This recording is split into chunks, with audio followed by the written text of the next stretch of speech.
नमस्कार विद्यार्थी मित्रांनो आज आपण डॉक्टर बाबासाहेब आंबेडकर यांच्या जीवन काळामध्ये त्यांनी जे काही राजकीय भूमिका घेतली, विविध प्रकारचे राजकीय पक्ष त्यांच्या जीवित काळामध्ये त्यांनी स्थापन केले, तर त्या सर्व राजकीय घडामोडीबद्दलची माहिती आज आपण इथे या ठिकाणी पाहणार आहोत।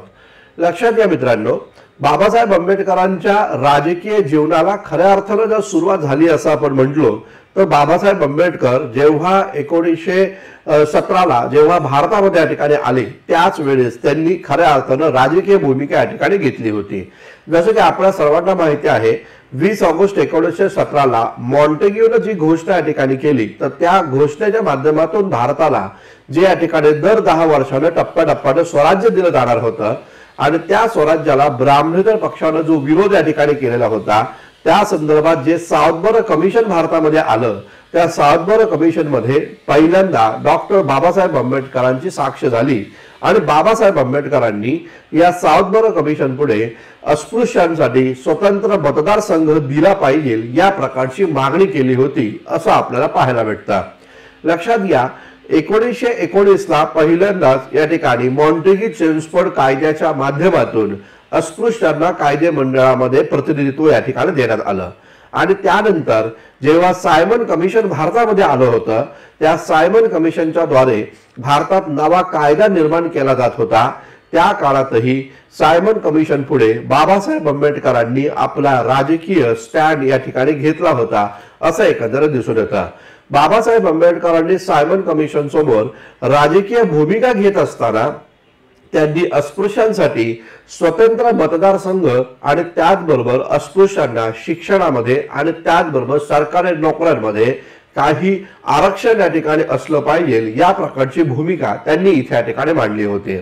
लक्षात घ्या, गोलमेज परिषदा भरल्या लंडनमध्ये आणि या गोलमेज परिषदेमध्ये देखील बाबासाहेब आंबेडकरांनी अस्पृश्यांप्रती राजकीय हक्क अधिकाराची मागणी या ठिकाणी केली होती।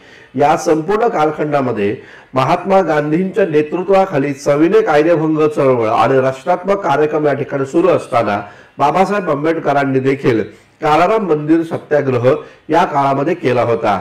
मात्र बाबासाहेब आंबेडकरांना मंदिरामध्ये प्रवेश मिळवण्यापेक्षा अस्पृश्यांच्या राजकीय हक्क अधिकारांची जास्त या ठिकाणी चिंता होती आणि त्यासाठी बाबासाहेब आंबेडकर गोलमेज परिषदेमध्ये सहभागी या ठिकाणी झाले होते असं आपल्याला या ठिकाणी पाहायला भेटतं।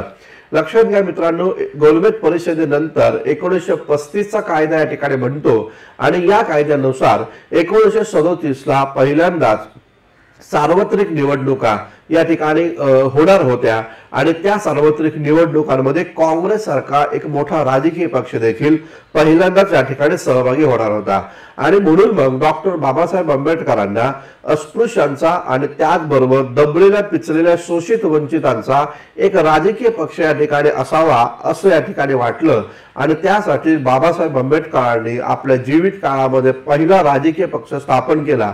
त्या राजकीय पक्षाचं नाव होतं स्वतंत्र मजूर पार्टी किंवा स्वतंत्र मजूर पक्ष किंवा इंडिपेंडेंट लेबर पार्टी।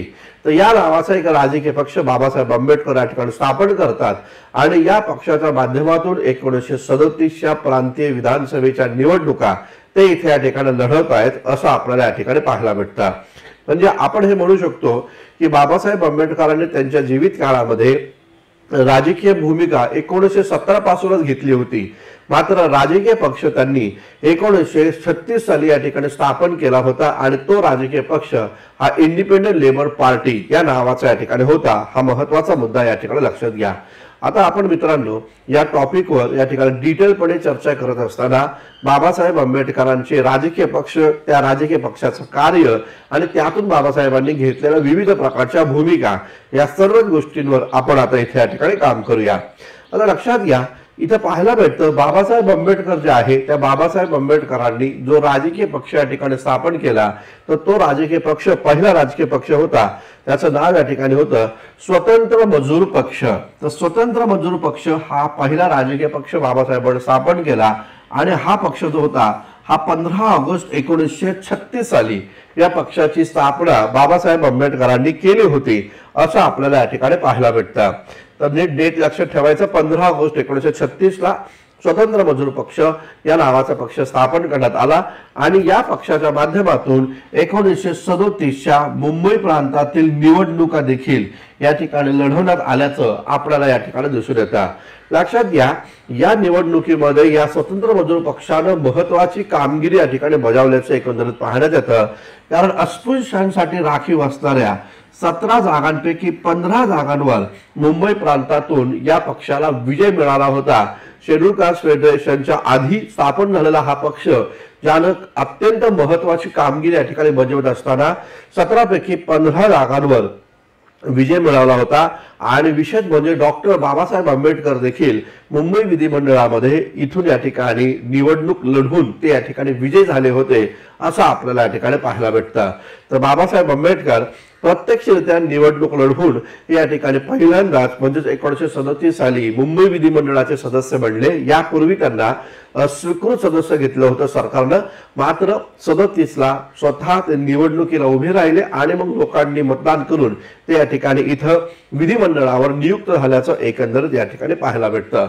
आता लक्षात घ्या, बाबासाहेब आंबेडकर जेव्हा 1937ला मुंबई प्रांतातनं जेव्हा निवडणुकीस उभे राहिले होते तेव्हा त्यांच्या प्रतिस्पर्धी कोण होते अशा प्रकारच्या माहिती आपल्याकडे असणं खूप जास्त गरजेचं आहे। तर त्यावेळेस बाळू पाळवणकर या नावाची एक व्यक्ती होती। बाळू पाळवणकर जी एक दलित समाजातील होती, मात्र ती क्रिकेटपट्टू या ठिकाणी होती। तर क्रिकेटपट्टू असणारे दलित बाळू पाळवणकर हे या ठिकाणी काँग्रेसचे उमेदवार होते आणि काँग्रेसच्या या उमेदवाराचा पराभव करून बाबासाहेब आंबेडकर हे या ठिकाणी राखीव मतदारसंघातून इथे या ठिकाणी विजय झाल्याचं आपल्याला या ठिकाणी पाहायला भेटतं। लक्षात घ्या, 1937 ते 1942 एवढंच आयुष्य हे या ठिकाणी स्वतंत्र मजूर पक्षाला या ठिकाणी लाभलं। त्या काळामध्ये जर आपण पाहिलं तर लक्षात घ्या, त्या काळामध्ये मोठ्या प्रमाणात समाजवादाचं वातावरण या ठिकाणी भारत आणि भारताच्या बाहेर जगभरामध्ये या ठिकाणी होतं, कारण USSRचं गठन झालेलं होतं 1922ला आणि USSRची प्रगती 1920 आणि 30च्या दशकामध्ये ही मोठ्या प्रमाणात झाली होती आणि त्याच कारणामुळे संपूर्ण जग हे साम्यवादी आणि समाजवादी विचारानं झपाटलं होतं। 1934ला आपल्याला माहिती असेल जयप्रकाश नारायण, तर या जयप्रकाश नारायण यांच्या माध्यमातून काँग्रेस समाजवादी पक्ष या नावाचा एक राजकीय पक्ष देखील भारतीय राजकारणामध्ये विराजमान झाला होता किंवा स्थापित झाला होता आणि म्हणून मग बाबासाहेब आंबेडकर देखील मजुरांचाच एक नवा राजकीय पक्ष म्हणजे इंडिपेंडंट लेबर पार्टी स्थापन करतात आणि 1937 ते 1942 या कालावधीपर्यंत हा पक्ष या ठिकाणी कार्यरत राहिल्याचं एकंदरीत पाहायला भेटतं। तर या काळामध्ये या पक्षानं शेतकरी आणि कामगारांच्या विविध समस्या सोडवण्यावर विशेष भर या ठिकाणी दिल्याचं एकंदरीत या ठिकाणी पाहायला भेटतं। लक्षात घ्या, त्या काळामध्ये मुंबई सरकारनं बॉम्बे ट्रेड डिस्प्यूट बिल 1938 साली या ठिकाणी मंजूर केलेला होता।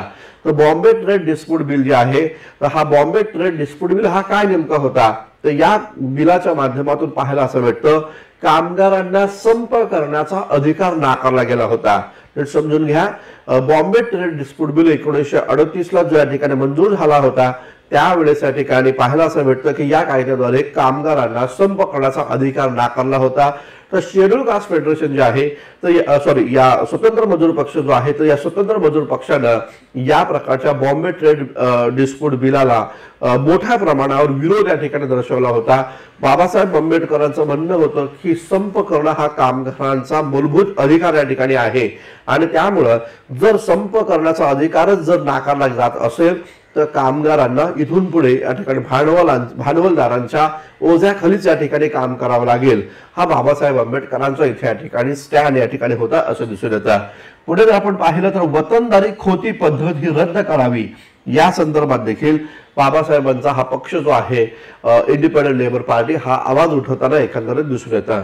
आता ही खोती पद्धत जी होती ही खोती पद्धत कुठे होती, तर ही खोती पद्धत होती कोकणामध्ये आणि या खोती पद्धतीमुळे जे अस्पृश्य लोक होते कोकणातले ते गावगाड्याला या ठिकाणी बांधले गेले होते आणि त्यामुळे त्यांच्यावर अनन्वित छळ त्यांच्यावर अनन्वित अत्याचार या पद्धतीच्या माध्यमातून केला जात होता आणि म्हणून मग ही वतनदारी खोती पद्धत रद्द करावी या प्रकारची भूमिका इथे या ठिकाणी घेण्यात आल्याचं एकंदरीत या ठिकाणी दिसून येतं।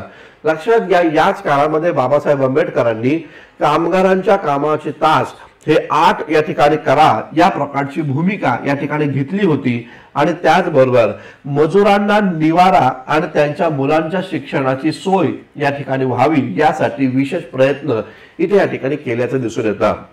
म्हणजे स्वतंत्र मजूर पक्ष जेव्हा या ठिकाणी कार्यरत होता तेव्हा या स्वतंत्र मजूर पक्षाला बॉम्बे ट्रेड डिस्प्यूट बिलाला विरोध केला, खोती पद्धत कोकणातली जी आहे ती रद्द करा यासाठी या ठिकाणी विरोध केला।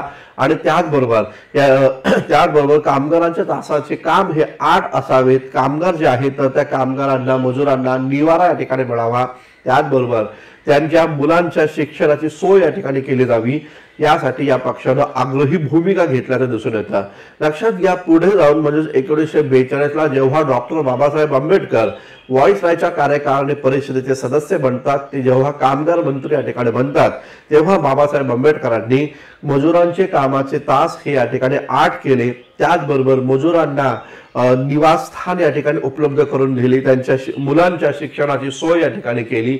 त्याचबरोबर ज्या काही महिला मजूर कामगार असतील तर त्या महिला मजूर कामगारांना त्यांच्या प्रसूती वेळेस त्यांच्या प्रसूती रजा देखील इथे या ठिकाणी मंजूर करण्यात आल्या। या प्रकारचं कार्य बाबासाहेब आंबेडकर व्हॉइसरायच्या कार्यकारी परिषदेमध्ये मजूर मंत्री असताना त्यांनी इथे या ठिकाणी केल्याचं एकंदरीत या ठिकाणी पाहायला भेटतं। तसं इथं मी सांगितलंच तुम्हाला की जुलै सन 1941 ला डॉक्टर बाबासाहेब आंबेडकर हे व्हॉइसरायच्या कार्यकारी परिषदेमध्ये सदस्य या ठिकाणी बनतात आणि त्यांच्याकडे या ठिकाणी मजूर मंत्री हे पद या ठिकाणी येतं। कामगार मंत्री किंवा मजूर मंत्री हे व्हॉइसरायच्या कार्यकारी परिषदेमध्ये बाबासाहेब आंबेडकर 1942 दरम्यान या ठिकाणी होत आहेत असं एकंदरीत पाहायला भेटतं।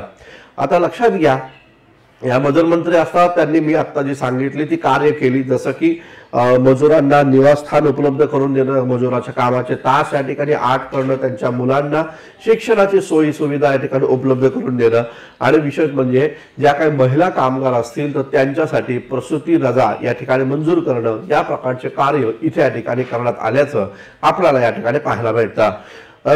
या काळामध्ये म्हणजे 1942 या संपूर्ण काळामध्ये भारतीय स्वातंत्र्याची चळवळ अत्यंत गतिशील झालेली होती असं दिसून येतं। कारण याच काळामध्ये जागतिक दुसरं महायुद्ध देखील या ठिकाणी सुरू होतं आणि त्याचबरोबर भारताचा पाठिंबा हा या ठिकाणी ब्रिटनला दिला गेला होता। मात्र काँग्रेसच्या पुढाऱ्यांना हा पाठिंबा अमान्य होता, कारण काँग्रेसच्या पुढाऱ्यांचं म्हणणं असं होतं की भारतामध्ये काँग्रेसनी सत्ता स्थापन केली आहे, त्यामुळे सत्तेमध्ये आलेल्या या राजकीय पक्षांना म्हणजे सत्ताधाऱ्यांना विचारल्याशिवाय तुम्ही भारताचा पाठिंबा ब्रिटनला का देता, आणि म्हणून मग काँग्रेस विधिमंडळानं आपल्या मंत्रिमंडळाचा राजीनामा दिला होता आणि म्हणून मग भारतामध्ये एक मोठं जन आंदोलन उभारलं गेलं ज्याला आपण वैयक्तिक सत्याग्रह या ठिकाणी म्हणतो। लक्षात घ्या भारतामध्ये आता कायदा व सुव्यवस्थेचा प्रश्न निर्माण होईल असं ब्रिटिश राज्यकर्त्यांना वाटत होतं आणि भारतीय लोकांनी ब्रिटनला या महायुद्धामध्ये सहाय्य करावं त्यासाठी एक खास कमिशन भारतामध्ये आलं होतं ज्याला आपण क्रिप्स मिशन या नावाने या ठिकाणी म्हणतो। तर लक्षात घ्या सर स्टॅफोर्ड क्रिप्स यांच्या नेतृत्वाखाली मार्च 1942 ला हे या ठिकाणी एक मिशन भारतात आलं ज्याला आपण क्रिप्स मिशन या ठिकाणी म्हणतो आणि या क्रिप्स मिशन पुढे काँग्रेसनं, मुस्लिम लीगनं, भारतातील विविध राजकीय पक्षांनी आपापली मतं मांडली। लक्षात घ्या या वेळेस या ठिकाणी डॉक्टर बाबासाहेब आंबेडकरांनी आपलं शिष्टमंडळ घेऊन इथे या ठिकाणी क्रिप्स मिशन समोर आपलं गारहाणं मांडलेलं आहे, आपल्या मागण्या इथे या ठिकाणी मांडलेल्या आहेत हे आपल्याला पाहायला भेटतं। तर यासाठी इथं आपल्याला पाहायला भेटतं बाबासाहेब आंबेडकर आणि MC राजा हे दक्षिण भारतातील एक मोठे या ठिकाणी नेते राहिलेले आहेत। त्यांच्यासह सुमारे 30 अस्पृश्य प्रतिनिधींनी क्रिप्सची भेट घेतली आणि अस्पृश्यांसाठी काही विशेष राजकीय आरक्षणाची तरतूद या ठिकाणी करावी या प्रकारची भूमिका मांडली। लक्षात घ्या मित्रांनो हे जे क्रिप्स मिशन होतं तर या क्रिप्स मिशन पुढे बाबासाहेब आंबेडकर साक्ष देताना अस्पृश्यांना या ठिकाणी अस्पृश्यांसाठी सेपरेट सेटलमेंट प्लॅन असला पाहिजे या प्रकारची भूमिका देखील त्यांनी मांडल्याचं दिसून येतं। म्हणजे अस्पृश्यांच्या स्वतंत्र वसाहती निर्माण करा आणि या वसाहतींना लागणाऱ्या सर्व काही मूलभूत गरजा ज्या आहेत त्या सरकारच्या वतीने पुरवल्या पाहिजेत या प्रकारची भूमिका बाबासाहेब आंबेडकरांनी मांडली आणि त्यामुळे ते असं म्हणतात की अस्पृश्यांसाठी सेपरेट सेटलमेंट प्लॅन या ठिकाणी करावा या प्रकारची चर्चा ते क्रिप्स सोबत या ठिकाणी करताना एकंदरीत या ठिकाणी दिसून येतं। लक्षात घ्या मित्रांनो हे सगळं होत असताना बाबासाहेब आंबेडकरांच्या एक गोष्ट लक्षात या ठिकाणी आली की भारतामध्ये आता लवकरच या ठिकाणी राजकीय स्वातंत्र्य या ठिकाणी दिलं जाणार आहे। ब्रिटिश राज्यकर्त्यांची स्थिती आता दुसऱ्या महायुद्धामध्ये ही डबघाई झालेली आहे आणि त्यामुळे ब्रिटिशांचं राज्य भारतावर दीर्घकाळ या ठिकाणी टिकणार नाहीये आणि त्यामुळे भारतामध्ये सगळेच राजकीय पक्ष आता आपापल्या समूहांसाठी राजकीय हक्क अधिकारांची मागणी करत आहे। मग अशा सगळ्या परिस्थितीमध्ये आपण ज्या उद्देशासाठी काम करत होतो तो उद्देश जर मागे पडला तर यातून आपल्याला काही मिळणार नाही असं बाबासाहेबांना या ठिकाणी लक्षात आलं आणि म्हणून बाबासाहेब आंबेडकरांनी स्वतंत्र मजूर पक्ष हा एक राजकीय पक्ष जो होता तो या ठिकाणी समाप्त केला, तो डिझॉल्व्ह केला आणि एक नवा राजकीय पक्ष त्यांनी या ठिकाणी 19 जुलै 1942 ला या ठिकाणी स्थापन केला। तर लक्षात घ्या, सगळ्या भारतातल्या संपूर्ण भारतातल्या अस्पृश्यांची एक परिषद नागपूरमध्ये 18 आणि 19 जुलै 1942 ला बाबासाहेब आंबेडकरांनी भरवली आणि त्या परिषदेमध्ये बाबासाहेब आंबेडकरांनी स्वतंत्र मजूर पक्ष डिझॉल्व्ह करून एक नवा राजकीय पक्ष स्थापन केला। ज्या नव्या राजकीय पक्षाचं नाव होतं शेड्यूल कास्ट फेडरेशन। लक्षात घ्या, शेड्यूल कास्ट फेडरेशन हा एक महत्त्वाचा राजकीय पक्ष आता इथे या ठिकाणी अस्तित्वात या ठिकाणी येतो। याच शेड्यूल कास्ट फेडरेशनला अनुसूचित जाती महासंघ या नावाने देखील या ठिकाणी संबोधलं जातं। अनुसूचित जाती महासंघ अखिल भारतीय स्तरावर शेड्यूल कास्टच्या लोकांना संघटित करण्यासाठी बाबासाहेब आंबेडकरांनी हा पक्ष स्थापन केला आणि या माध्यमातून येणाऱ्या विविध प्रकारचे कमिशन्स जे आहेत, मिशन जे आहेत, जे काही आयोग आहेत त्यांना या ठिकाणी अस्पृश्यांसाठी काही महत्त्वाचे राजकीय हक्क अधिकार मागावेत या प्रकारची भूमिका बाबासाहेब आंबेडकरांची शेड्यूल कास्ट फेडरेशनच्या स्थापनेमागे होती असं एकंदरीत या ठिकाणी पाहायला भेटतं। लक्षात घ्या, इथे मी सांगितलंच आहे की 1942 ते 1946 या दरम्यान बाबासाहेब आंबेडकर हे व्हॉइसरॉयच्या कार्यकारी परिषदेचे या ठिकाणी सदस्य या ठिकाणी बनले। त्यांच्याकडे काही मंत्रालय या ठिकाणी आले ज्यामध्ये आपल्याला पाहायला भेटतं की कामगार मंत्री बनले, ऊर्जा मंत्री बनले आणि पाटबंधारे मंत्री देखील बनले। म्हणजे बाबासाहेब आंबेडकर त्या काळामध्ये 3 महत्त्वाची मंत्रालय सांभाळत होते। एक म्हणजे कामगार मंत्रालय, दुसरा आहे ऊर्जा मंत्रालय आणि तिसरा आहे ते म्हणजे पाटबंधारे मंत्रालय। असे 3 महत्त्वाचे मंत्रालय बाबासाहेब आंबेडकर सांभाळत होते आणि त्या मंत्रालयामध्ये बाबासाहेब आंबेडकरांनी भरीव कामगिरी केली असं आपल्याला या ठिकाणी दिसून येतं। जसं की कामगार मंत्री असताना कामगारांसाठी विविध प्रकारच्या सुखसोयी त्यांनी उपलब्ध करून दिल्या, विविध प्रकारच्या रजा मंजुरी या ठिकाणी करून दिल्या।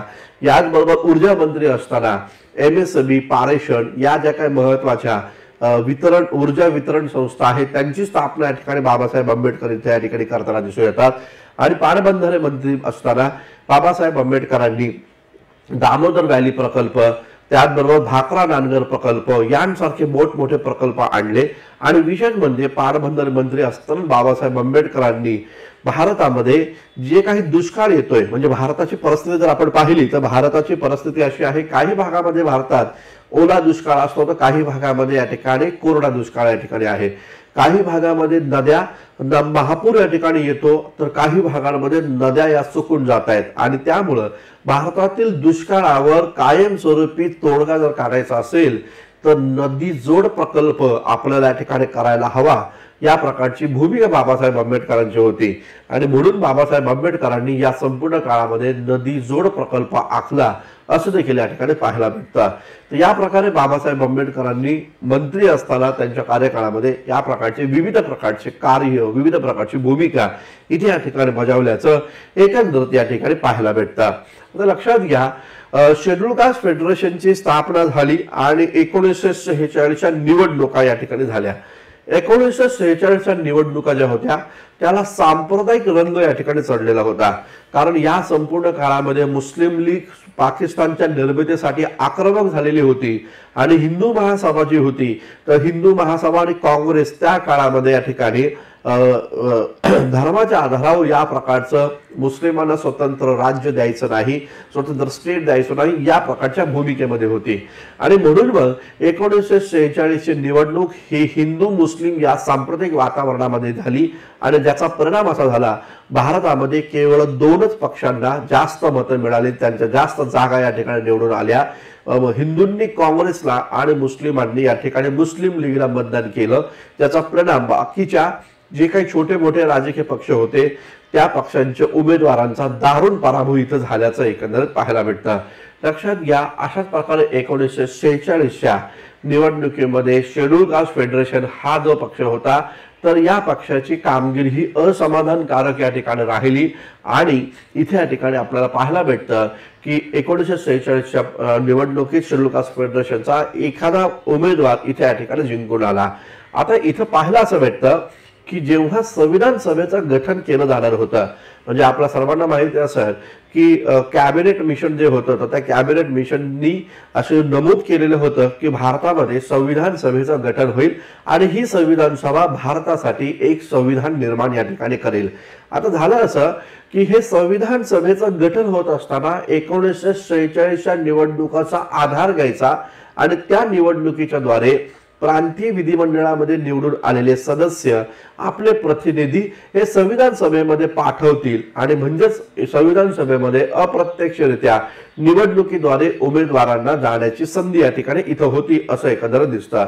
आता साहजिकच शेड्यूल कास्ट फेडरेशन ज्या पक्षाचे नेते डॉक्टर बाबासाहेब आंबेडकर होते, त्या पक्षाचा दारुण पराभव झालेला होता आणि म्हणून बाबासाहेब आंबेडकर हे विधिमंडळामध्ये सदस्य नसताना ते संविधान सभेमध्ये सदस्य होऊ शकणार नाही, अशा प्रकारचं वातावरण संपूर्ण भारतामध्ये निर्माण या ठिकाणी होत होतं.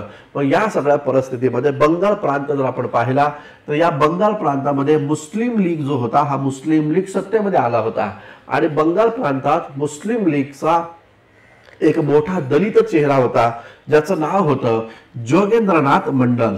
मुस्लिम लीगचा एक मोठा नेता जो या ठिकाणी दलित समाजातील होते, ते एक मोठा चेहरा या ठिकाणी होता ज्याचं नाव होतं जोगेंद्रनाथ मंडल. तर या जोगेंद्रनाथ मंडलांनी बाबासाहेब आंबेडकरांना या ठिकाणी एक विनंती केली की बाबासाहेब आंबेडकरांसारखा विद्वान व्यक्ती हा भारताच्या संविधान सभेवर निवडून गेला पाहिजे. यासाठी या जोगेंद्रनाथ मंडल जे आहेत त्यांनी आग्रह केला बाबासाहेब आंबेडकरांना की तुम्ही या ठिकाणी बंगाल प्रांतामध्ये या आणि बंगाल प्रांतातील जैसर खुलना या विभागातून तुम्ही या ठिकाणी निवडणूक लढवा आणि आम्ही सर्व लोक तुम्हाला या मतदारसंघातून मतदान करू आणि त्याचबरोबर तुम्हाला संविधान सभेमध्ये या ठिकाणी पाठवू. बाबासाहेब आंबेडकरांनी बंगाल प्रांतातील जैसर खुलना या भागातून उमेदवारी अर्ज आपला भरला आणि त्या माध्यमातून या बंगाल प्रांतातील जे काही मुस्लिम बांधव होते, त्याचबरोबर जे काही शूद्र समाज असेल, अतिशूद्र समाजाचे जे लोक होते, त्या सर्व लोकांनी बाबासाहेब आंबेडकरांच्या उमेदवारीला पसंती दिली आणि बाबासाहेब आंबेडकरांना त्यांनी या ठिकाणी जैसर खुलना भागातून त्यांना या ठिकाणी संविधान सभेमध्ये पाठवल्याचं एकंदर दिसून येतं. तर अशा प्रकारे बाबासाहेब आंबेडकर बंगाल प्रांतातील जैसर खुलना भागातून संविधान सभेमध्ये या ठिकाणी गेलेले आहेत, तिथं निवडणूक लढवून संविधान सभेमध्ये ते या ठिकाणी पोहोचलेले आहेत असं आपल्याला या ठिकाणी पाहायला भेटतं. आता लक्षात घ्या, पुढे पाहायला भेटतं हा जो जैसर खुलना भाग जो होता, तर या भागामध्ये साधारणतः 58% जर लोक पाहिले तर ते या ठिकाणी हिंदू समाजाचे होते. 58% लोक हे हिंदू समाजाचे होते. त्यातले बहुतांश लोक नमशूद्र आहे, या अस्पृश्य जातीच्या या ठिकाणी होते. मात्र जेव्हा भारताचं विभाजन झालं तेव्हा मात्र जैसर खुलना हा भाग जो आहे हा पाकिस्तानला दिला गेला. आता हा भाग पाकिस्तानला दिला गेल्यामुळं बाबासाहेब आंबेडकर ज्या भागातून विधिमंडळामध्ये संविधान सभेमध्ये गेले होते, तो भागच जर का या ठिकाणी पाकिस्तानमध्ये गेला तर मग बाबासाहेब आंबेडकरांची पण नियुक्ती ही पाकिस्तानच्या संविधान सभेवर या ठिकाणी झाल्याचं आपल्याला या ठिकाणी पाहायला भेटतं. बाबासाहेब आंबेडकरांना हे या ठिकाणी अमान्य होतं. बाबासाहेब आंबेडकरांचं म्हणणं असं आहे की माझा संपूर्ण समाज हा भारतामध्ये या ठिकाणी राहतो आणि जर का मी पाकिस्तानच्या संविधान सभेवर निवडून गेलो असलो तर तिथं जाऊन मी कोणासाठी काम करणार. आणि म्हणून मग बाबासाहेब आंबेडकरांनी थेट ब्रिटनचे प्रधानमंत्र्यांना पत्र पाठवलं आणि या सगळ्या परिस्थितीचा त्यांनी या ठिकाणी लेखाजोखा त्यांच्यापुढे मांडला.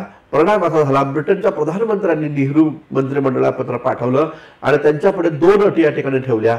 एक अशी होती की कॅबिनेट मिशन जे होतं, त्या कॅबिनेट मिशननी असं सांगितलं होतं की भारताचं विभाजन करत असताना किंवा माउंटबॅटन प्लॅन जर आपण पाहिला, यांनी असं सांगितलं होतं की भारताचं विभाजन करत असताना जो भाग 50% पेक्षा जास्त मुस्लिम समाजाचा आहे तो भाग पाकिस्तानला द्या आणि 50% पेक्षा जास्त लोक जिथं हिंदू आहेत तो भारताला द्या।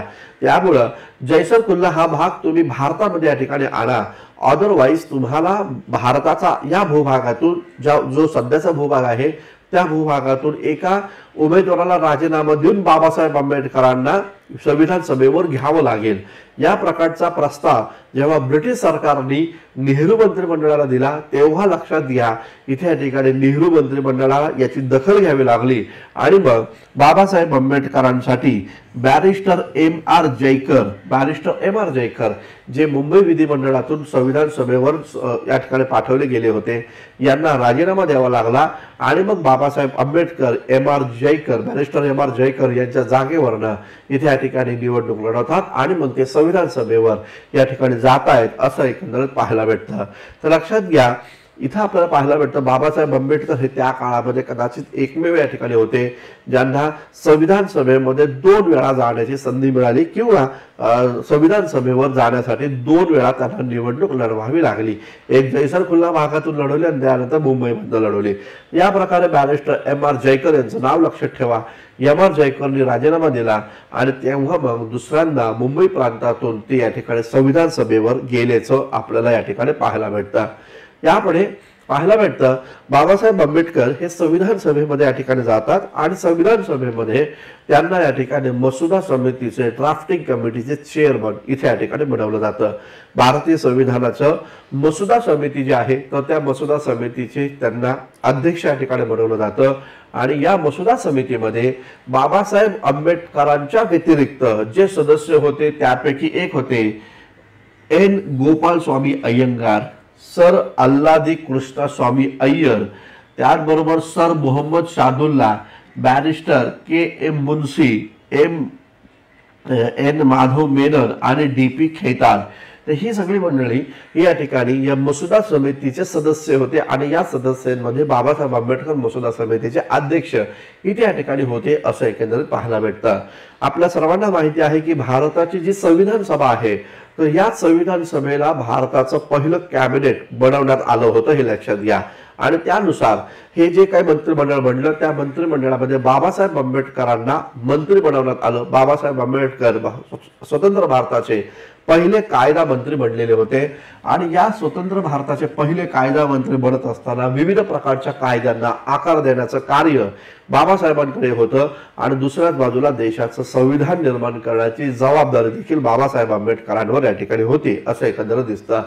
एका बाजूला समाजाची चळवळ पुढे नेणं, दुसऱ्या बाजूला मंत्रिपदाचा कारभार खांद्यावर या ठिकाणी घेणं आणि तिसऱ्या बाजूला या देशाचं संविधान लिहिणं, अशा सगळ्या परिस्थितीमध्ये असा सगळा भार बाबासाहेब आंबेडकरांवर असताना बाबासाहेब आंबेडकरांची प्रकृती होती ही दिवसेंदिवस खालवत चाललेली होती आणि अशा खालवलेल्या परिस्थितीत देखील बाबासाहेब आंबेडकरांनी 24 तासातील 18 तास इथे या ठिकाणी भारताच्या संविधानाची निर्मिती करत असताना त्यांनी इथे या ठिकाणी अभ्यासपूर्ण लिखाण केलं, अभ्यासपूर्ण त्यांनी या ठिकाणी इथं काम केल्याचं एकंदरीत पाहायला भेटतं आणि त्याचमुळे आपल्याला भारताचं संविधान जे आहे हे या ठिकाणी खूप काही दिवसांमध्ये काही वर्षांमध्येच म्हणजे 2 वर्ष मध्येच या ठिकाणी 2 वर्ष 18 महिने या कालावधीमध्येच या ठिकाणी भारताचं संविधान या ठिकाणी निर्माण झाल्याचं एकंदरीत पाहायला भेटतं। तर लक्षात घ्या बाबासाहेब आंबेडकरांची जी प्रकृती या ठिकाणी खूप जास्त बिघडलेली होती, त्यांना खूप कमी तरी देखील त्यांनी या ठिकाणी इथं खूप आपल्या मेहनतीने या ठिकाणी काम केलं आणि संविधान जो आहे ते भारतीय संविधान या ठिकाणी निर्माण केलं, त्यामुळे त्यांना भारतीय संविधानाचे शिल्पकार देखील म्हटले गेलं। तर लक्षात घ्या बाबासाहेब आंबेडकरांनी या संविधानाचा मसुदा तयार करत असताना जी काही अपार मेहनत या ठिकाणी घेतली तर त्या मेहनतीबाबत प्रशंसा करण्यात आली आहे 4 नोव्हेंबर 1948 ला। टी.टी. कृष्णमाचारी जे होते टी.टी. कृष्णमाचारी, तर या टी.टी. कृष्णमाचारी यांनी या ठिकाणी 4 नोव्हेंबर 1948 ला बाबासाहेब आंबेडकरांनी हे भारताचं संविधान लिहित असताना त्यांची प्रकृती खालवलेली असतानाही किती अपार मेहनत घेतलेली आहे याबद्दलची विस्तृतपणे माहिती त्यांनी संविधान सभेमध्ये इथे या ठिकाणी ऑन रेकॉर्ड या ठिकाणी दिल्याचं एकंदरीत पाहायला भेटतं। या दरम्यानच्या कालावधीमध्ये बाबासाहेब आंबेडकर त्यांची पत्नी जर आपण पाहिली, त्यांची पहिली पत्नी होती ती म्हणजे रमाबाई. तर या रमाबाईंचं निधन खूप वर्ष आधी झालेलं होतं आणि बाबासाहेब आंबेडकर सुमारे 15-16 वर्ष जे आहे हे या ठिकाणी एकाकी जीवन या ठिकाणी व्यतीत करत होते.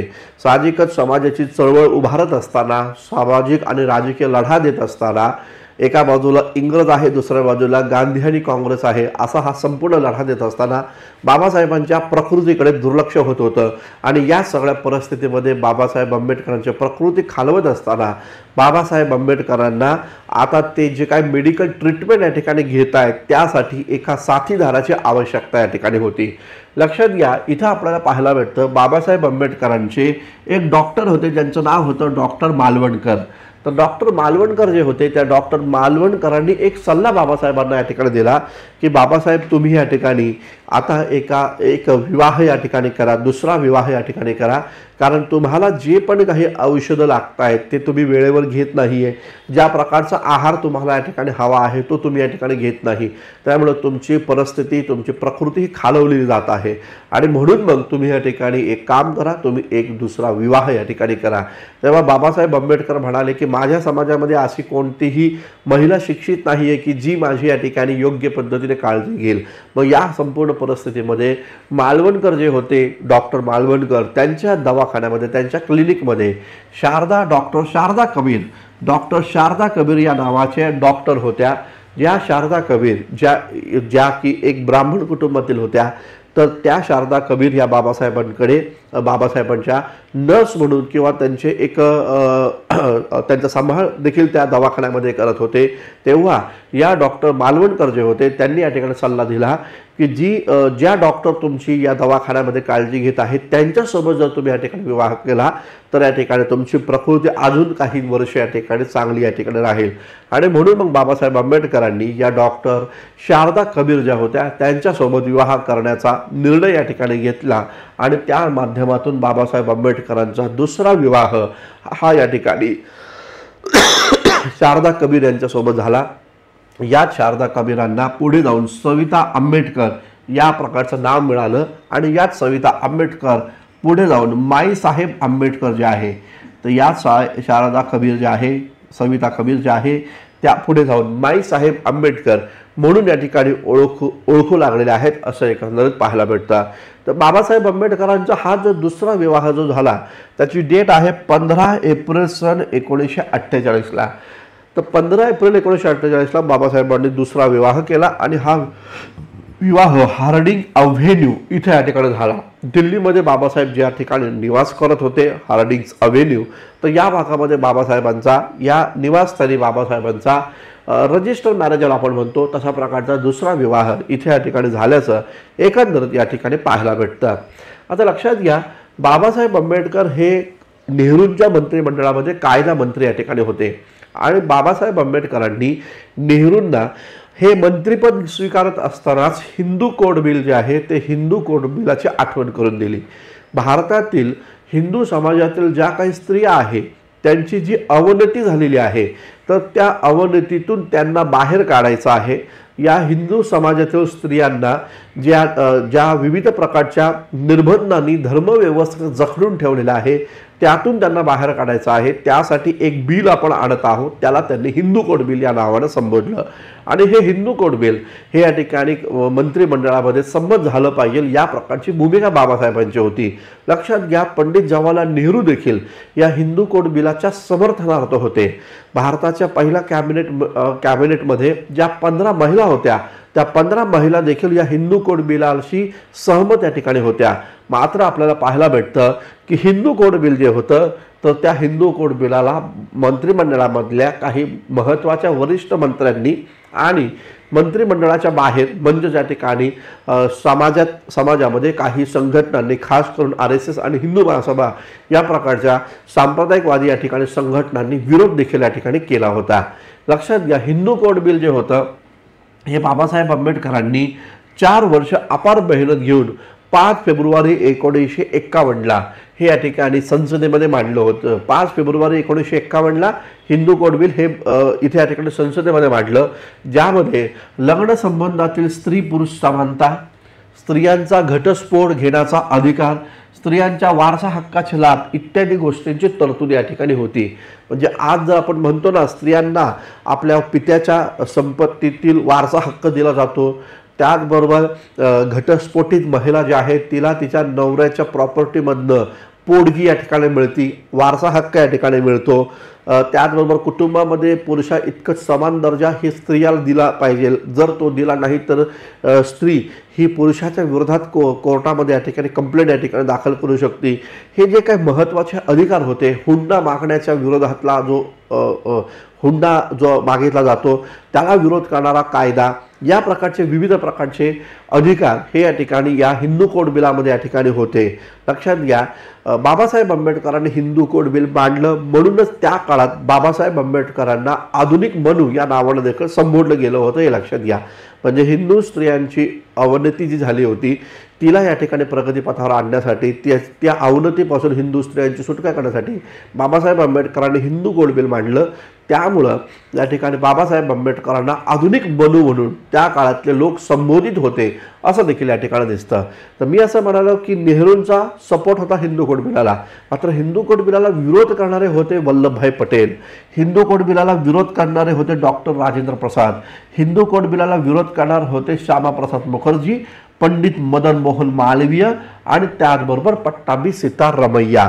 तर ही सगळी मंडळी जी होती ही हिंदू कोड बिलाला विरोध करणारी होती. कोण कोण? सरदार वल्लभभाई पटेल, डॉक्टर राजेंद्र प्रसाद, श्यामाप्रसाद मुखर्जी, पंडित मदन मोहन मालवीय आणि पट्टाभी सीतारामय्या या सर्वांनी हिंदू कोड बिल जे आहे त्याला या ठिकाणी कमालीचा विरोध केला. मग नेहरू मंत्रिमंडळातली ही दिग्गज नावं होती आणि त्यामुळे यांनी हिंदू कोड बिलाला विरोध केला. त्याचमुळं भारताच्या बाहेर म्हणजे भारतामध्ये देखील संसदेच्या बाहेर देखील या प्रकारे हिंदुत्ववादी संघटनांनी हिंदू कोड बिलाला विरोध या ठिकाणी केला आणि त्यामुळं पंडित नेहरूंनी हे हिंदू कोड बिल याला नकार देण्यासंदर्भात भूमिका घेतली आणि बाबासाहेबांना सांगितलं की या ठिकाणी आपण हे हिंदू कोड बिल आता या ठिकाणी मंजूर करू शकत नाही, कारण हिंदू कोड बिलाला मोठ्या प्रमाणात विरोध या ठिकाणी होतोय. या प्रकारची भूमिका जेव्हा बाबासाहेब आंबेडकरांच्या कानावर नेहरूंनी या ठिकाणी घातली तेव्हा मग बाबासाहेब आंबेडकरांनी राजीनामा आपल्या मंत्रिमंडळाचा देण्याचा निर्णय या ठिकाणी घेतला. तर लक्षात घ्या, बाबासाहेब नेहरू मंत्रिमंडळात कामगार आणि न्याय मंत्री म्हणून कार्यरत होते 1947 ते 1951च्या दरम्यान आणि मग त्यांनी आपल्या मंत्रिमंडळाचा किंवा आपल्या मंत्रिपदाचा राजीनामा हा 27 सप्टेंबर 1951ला दिला असं एकंदरीत पाहायला भेटतं. बाबासाहेब आंबेडकरांनी केवळ हिंदू कोड बिलाला विरोध म्हणून राजीनामा नाही दिला, तर त्यामध्ये 340वा कलम जे होतं, जे ओबीसींना रिझर्वेशन देण्यासाठी आयोग नियुक्त करण्यासाठी जे घटनेमध्ये नमूद केलं होतं त्याबाबत नेहरू मंत्रिमंडळ हे कानाडोळा करत होतं आणि त्याचबरोबर बाबासाहेब आंबेडकरांची नेहरूंच्या फॉरेन पॉलिसीला विरोध या ठिकाणी होता. काश्मीर समस्येबाबत नेहरूंनी घेतलेली भूमिका तिला या ठिकाणी विरोध होता. तर या 4 कारणांमुळे बाबासाहेब आंबेडकर मंत्रिमंडळाचा मंत्रिपदाचा राजीनामा देतात. ते 4 कारणं एक आहे, एक म्हणजे हिंदू कोड बिल, दुसरा आहे 340वा कलम, तिसरा आहे परराष्ट्र धोरण जे नेहरूंचं होतं जे चुकीचं बाबासाहेबांना वाटत होतं आणि तिसरं म्हणजे काश्मीर समस्या. या 4 कारणांमुळे बाबासाहेब आंबेडकर मंत्रिमंडळाचा राजीनामा या ठिकाणी देताना एकंदरीत या ठिकाणी दिसून येतं. आता लक्षात घ्या, बाबासाहेब आंबेडकरांनी अशी भूमिका या ठिकाणी घेतली की नेहरूंना पत्र पाठवलं आणि सांगितलं की मला इथे या ठिकाणी मी मंत्रिमंडळाचा राजीनामा देते. तात्काळ बाबासाहेबांनी त्या प्रकारचं पत्र पाठवलं. नेहरूंनी त्या लगेचच्या लगेच मंजूर या ठिकाणी केलं. बाबासाहेबांनी त्यानंतर दुसरं एक पत्र पाठवलं आणि हे पत्र 1 ऑक्टोबर 1951चं आहे. या 1 ऑक्टोबर 1951ला बाबासाहेब आंबेडकरांनी जे नेहरूंना पत्र पाठवलं होतं त्या पत्रामध्ये बाबासाहेबांनी काय महत्त्वाचा विषय मांडला होता ते नीट समजून घ्या. 1 ऑक्टोबर 1951ला बाबासाहेब नेहरूंना म्हणतात, यापूर्वी म्हणजे 27 सप्टेंबर रोजी मी जे तुम्हाला पत्र पाठवलं होतं ते पत्र तुम्ही या ठिकाणी विधिमंडळामध्ये सादर करू नका, कारण मला तर मंत्रिपदाचा राजीनामा द्यायचा आहे, मात्र मंत्र्याचा हा अधिकार आहे की मी का राजीनामा देतोय हे संसदेमध्ये समजावं आणि संसदेच्या कामकाजाच्या पटलावर या ठिकाणी यावं आणि म्हणून मग या ठिकाणी मला ती संधी या ठिकाणी द्यावी, माझं म्हणणं मांडण्याची ती संधी या ठिकाणी तुम्ही मला उपलब्ध करून द्यावी आणि मग मी संसदेमध्ये येईल आणि संसदेमध्ये मी का बरं कोणत्या कारणामुळे मंत्रिपदाचा राजीनामा देत आहे हे संसदेला आणि देशाला पण या ठिकाणी समजेल.